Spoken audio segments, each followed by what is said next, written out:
চাকরির নামে কয়েক লক্ষ টাকার প্রতারণা গড়িয়ায়। চাকরি দেওয়ার নাম করে লক্ষ লক্ষ টাকার প্রতারণার অভিযোগ। গড়িয়ায় একটি বেসরকারি নার্সিং কলেজে ভাঙচুর চালালেন পড়ুয়ারা। সোমবার রাতেই কলেজ কর্তৃপক্ষের বিরুদ্ধে নরেন্দ্রপুর থানায় অভিযোগ দায়ের হয়। পড়ুয়াদের অভিযোগের ভিত্তিতে ওই নার্সিং কলেজের প্রধান মানিকলাল জানাকে আটক করেছে পুলিশ। থানায় নিয়ে গিয়ে তাকে জিজ্ঞাসাবাদ করা হচ্ছে।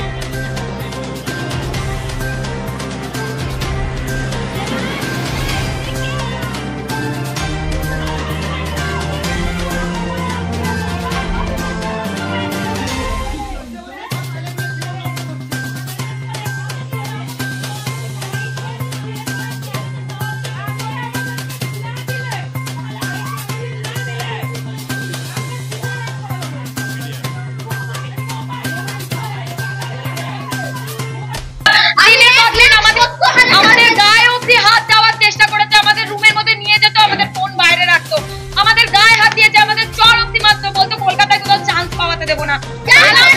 দিয়েছে এই চেকগুলো টোটালি ফ্রড, আমাদের বলেছে যে টোটালি ফ্রড। এটা আমরা বলেছি এই চেকগুলো এখানে কেউ করতে হবে না, এখানে কারোর করতে হওয়ার দরকার নেই। আমাদের পুরো ভবিষ্যৎ নষ্ট করে দিয়েছে।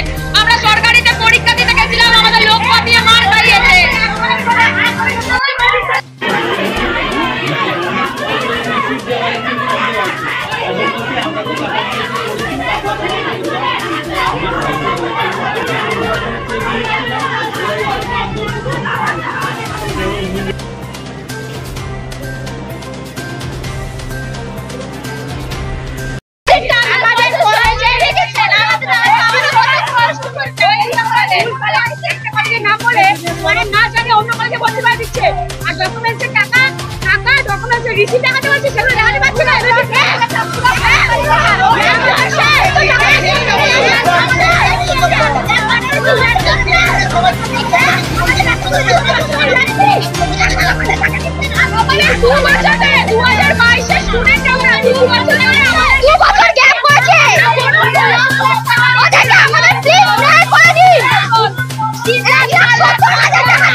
আমাদের প্রত্যেকবার বলা হয়েছে